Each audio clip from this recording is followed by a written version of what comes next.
ಯತ್ನಾಳ ಉಚ್ಚಾಟನೆ ಕಾವು ಕಡಿಮೆ ಆಯ್ತು ಅನ್ನುವಷ್ಟರಲ್ಲೇ ಮತ್ತೆ ಆಕ್ರೋಶ ಹೊರಹಾಕೋಕೆ ವೇದಿಕೆ ಸಜ್ಜಾಗ್ತಾ ಇದೆ. ವಿಜೇಂದ್ರ ವಿರುದ್ಧ ಸೆಡ್ಡು ಹೊಡೆಯಲು ಖುದ್ದು ಜಯ ಮೃತ್ಯುಂಜಯ ಶ್ರೀ ಅಖಾಡಕ್ಕೆ ಇಳಿತಾ ಇದ್ದಾರೆ. ಈ ಕುರಿತ ವರದಿ ಇಲ್ಲಿದೆ. ಯತ್ನಾಳ್ ಉಚ್ಚಾಟನೆಗೆ ಪಂಚಮಸಾಲಿ ಸಮಾಜ ಆಕ್ರೋಶ. ವಿಜೇಂದ್ರ ವಿರುದ್ಧ ಜಯಮೃತ್ಯುಂಜಯ ಶ್ರೀ ರಣಕಹಳೆ. ಸ್ವಾಮೀಜಿ ಹೋರಾಟಕ್ಕೆ ಹಿಂದೂ ಸಂಘಟನೆಗಳ ಬೆಂಬಲ. ವಿಜಯನಗರ ಶಾಸಕ ಯತ್ನಾಳ್ ಉಚ್ಚಾಟನೆಯಾಗಿ ವಾರ ಕಳೆದಿದೆ.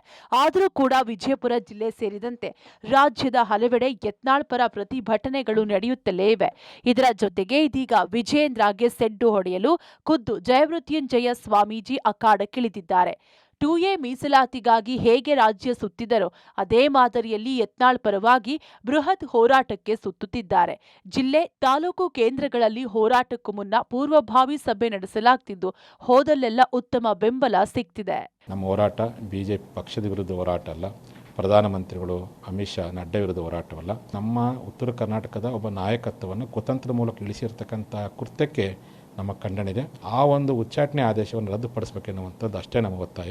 ಆ ಬಗ್ಗೆ ಮರುಪರಿಶೀಲನೆ ಮಾಡಲಿ ಅನ್ನುವಂಥದ್ದೇ ಇಡೀ ನಾಡಿನ ಜನರ ಹೆಬ್ಬಯಕೆ. ಈಗಾಗಲೇ ರಾಜ್ಯಾದ್ಯಂತ ಸ್ವಯಂ ಸ್ಫೂರ್ತಿಯಿಂದ ನಮ್ಮ ಲಿಂಗಾಯತ ಸಮುದಾಯದ ಎಲ್ಲ ಒಳಪಂಗಡದವರು ಮತ್ತು ಬಸವನಗೌಡರನ್ನ ಪ್ರೀತಿಸುವಂಥ ಎಲ್ಲ ಹಿಂದೂ ಪರ ಸಂಘಟನೆಗಳು, ಉತ್ತರ ಕರ್ನಾಟಕ ಅಭಿವೃದ್ಧಿ ಬಯಸುವಂಥ ಎಲ್ಲ ಉತ್ತರ ಕರ್ನಾಟಕದ ಅಭಿವೃದ್ಧಿಪರ ಸಂಘಟನೆಗಳು ಪ್ರತಿಭಟನೆಯನ್ನು ಸ್ವಯ ಇಚ್ಛೆಯಿಂದ ಎಲ್ಲ ಕಡೆ ಮಾಡ್ತಿದ್ದಾರೆ. ನಾನು 10ನೇ ತಾರೀಕುವರೆಗೂ ನಾನು ಕಾಲಾವಕಾಶ ಕೊಟ್ಟಿದ್ದೀನಿ ನಮ್ಮ BJP ವರಿಷ್ಠರಿಗೆ. ಆದಷ್ಟು ಬೇಗ ಆ ಒಂದು ಮರುಪರಿಶೀಲನೆ ಮಾಡಲಿ ಅಂತೇಳಿ.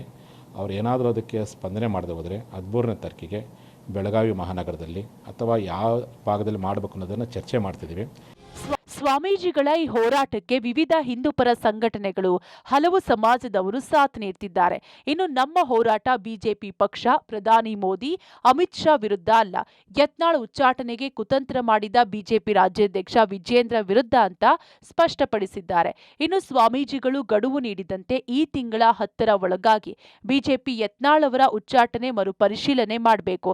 ಇಲ್ಲವಾದರೆ 13ಕ್ಕೆ ಬೃಹತ್ ಪ್ರತಿಭಟನಾ ಸಮಾವೇಶ ನಡೆಸುವುದಾಗಿ ಎಚ್ಚರಿಕೆ ನೀಡಿದ್ದಾರೆ. ಸ್ವಾಮೀಜಿಗಳ ಈ ಗಡುವಿಗೆ ವಿಜಯಪುರ ಹಿಂದೂಪರ ಸಂಘಟನೆಗಳು, ವಿವಿಧ ಸಮಾಜದ ಮುಖಂಡರು ಜೈ ಎಂದಿದ್ದು ಬಿಜೆಪಿಗೆ ಖಡಕ್ ಎಚ್ಚರಿಕೆ ನೀಡಿವೆ. ಶಾಸಕರಾದಂಥ ಬಸನಗೌಡ ಪಾಟೀಲ್ ಯತ್ನಾಳ್ ಅವರಿಗೆ ಉಚ್ಚಾಟನೆ ಮಾಡಿರುವಂತಹ ಆದೇಶವನ್ನು ವಿರೋಧಿಸಿ ಪೂರ್ವಭಾವಿ ಸಭೆಯನ್ನು ಕರೆದಿದ್ದಾರೆ. ಬಸನಗೌಡ ಪಾಟೀಲ್ ಯತ್ನಾಳ್ ಅವರನ್ನ ಅತ್ಯಂತ ಗೌರವಯುತವಾಗಿ ಮತ್ತೆ ಭಾರತೀಯ ಜನತಾ ಪಕ್ಷಕ್ಕೆ ಸೇರಿಸ್ಕೋಬೇಕು. ಯಾಕಂದರೆ ಬಸನಗೌಡ ಪಾಟೀಲ್ ಯತ್ನಾಳ್ ಅವರು ಭಾರತೀಯ ಜನತಾ ಪಕ್ಷಕ್ಕೆ ಬರೋದರಿಂದ ಮಾತ್ರ ಕರ್ನಾಟಕ ರಾಜ್ಯದಲ್ಲಿ ಭಾರತೀಯ ಜನತಾ ಪಕ್ಷ ಸರ್ಕಾರ ಅಧಿಕಾರಕ್ಕೆ ಬರಲಿಕ್ಕೆ ಸಾಧ್ಯತೆ ಇದೆ. ಬಸವನಗೌಡ ಪಾಟೀಲ್ ಅವರ ಅಪಾರ ಅಭಿಮಾನಿ ಬಳಗದ ಆಗ್ರಹ ಕೂಡ ಇದೇ ಆಗಿದೆ. ಈಗ 10ನೇ ತಾರೀಕಿಗೆ ಸ್ವಾಮೀಜಿಯವರ ಆದೇಶದ ಮೇರೆಗೆ ಏನು ಗಡುವು ಕೊಟ್ಟಿರ್ತಾರೆ ಅದರೊಳಗಡೆ ಆದೇಶನ ಹಿಂಪಡಿಬೇಕು. ಇಲ್ಲದೇ ಇದ್ದರೆ ಬೃಹತ್ ಪ್ರಮಾಣದ ಉಗ್ರವಾದಂತಹ ಹೋರಾಟವನ್ನು ಕೈಗೊಳ್ಳಬೇಕು ಅಂತ ಹೇಳಿಬಿಟ್ಟು ನಾವೆಲ್ಲ ನಿರ್ಧಾರ ಮಾಡಬೇಕಾಗುತ್ತೆ ಅಂತ ಅನ್ನುವಂಥದ್ದು ನಾನು ಇವತ್ತು ಹೇಳ್ತೀನಿ. ಒಟ್ನಲ್ಲಿ 2A ಮೀಸಲಾತಿ ಹೋರಾಟದ ವೇಳೆ ಜಯಮೃತ್ಯುಂಜಯ ಸ್ವಾಮೀಜಿಗಳ ನೇತೃತ್ವದಲ್ಲಿ ಬೆಳಗಾವಿಯಲ್ಲಿ ನಡೆದಂತೆ ಬೃಹತ್ ಹೋರಾಟ ನಡೆಸಲು ಯೋಚಿಸಲಾಗಿದ್ದು ಬೆಳಗಾವಿ, ವಿಜಯಪುರ ಅಥವಾ ಹುಬ್ಬಳ್ಳಿಯಲ್ಲಿ ನಡೆಸಬೇಕಾ ಎಂಬ ಆಲೋಚನೆ ನಡೆದಿದೆ. ಇದಕ್ಕೆ ಬಿಜೆಪಿ ಹೈಕಮಾಂಡ್ ಜಗ್ಗುತ್ತಾ ಕಾದು ನೋಡಬೇಕು.